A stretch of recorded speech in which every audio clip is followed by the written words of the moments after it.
તો હવે નજર કરીએ દાહોદ ઉપર। તો દાહોદ જિલ્લાના લીમખેડામાં આવેલા શ્રી હસ્તેશ્વર સ્કૂલ ખાતે દેશના વડાપ્રધાન નરેન્દ્ર મોદીના 75મા જન્મદિવસની ભવ્ય ઉજવણી કરવામાં આવી, જેમાં પૂર્વ કેન્દ્રીય મંત્રી તથા દાહોદ લોકસભાના સાંસદ જસવંતસિંહ ભાભોરની અધ્યક્ષસ્થાને તેમજ લીમખેડાના ધારાસભ્ય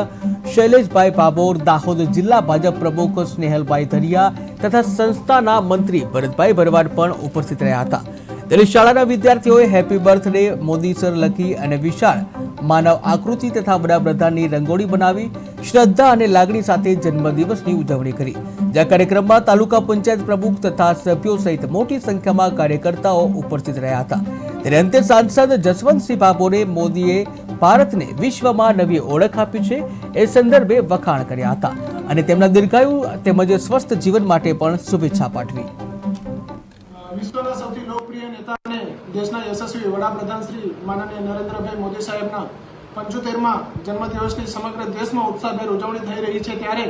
આજરોજ શ્રી હસ્તેશ્વર સ્કૂલ લીમખેડા ખાતે પણ માનનીય વડાપ્રધાન શ્રી નરેન્દ્રભાઈ મોદી સાહેબના જન્મદિવસની ખૂબ ઉત્સાહ અને ધામધૂમપૂર્વક ઉજવણી કરવામાં આવી, જેમાં પૂર્વ કેન્દ્રીય મંત્રી અને દાહોદ લોકસભાના સાંસદ સભ્ય શ્રી માનનીય જસવંતસિંહ ભાભોર સાહેબ, 131 વિધાનસભાના લોકલાડીલા ધારાસભ્ય શ્રી શૈલેષભાઈ ભાભોર સાહેબ, દાહોદ ભાજપાના અધ્યક્ષ શ્રી સ્નેહલભાઈ ધરિયા સાહેબ, સંસ્થાના મંત્રી શ્રી ભરતભાઈ ભરવાડ સાહેબ સહિત મોટી સંખ્યામાં મહેમાનો અને કાર્યકર્તાઓ ઉપસ્થિત રહી આજના કાર્યક્રમને ખૂબ ઉત્સાહભેર ઉજવ્યું। આજના કાર્યક્રમમાં શ્રી હસ્તેશ્વર સ્કૂલ લીમખેડાના બાળકો દ્વારા માનનીય વડાપ્રધાન શ્રી સાહેબની વિશાળકાય રંગોળી બનાવવામાં આવી અને માનનીય વડાપ્રધાન શ્રી સાહેબના જન્મદિવસને હેપી બર્થડે મોદી સરને માનવ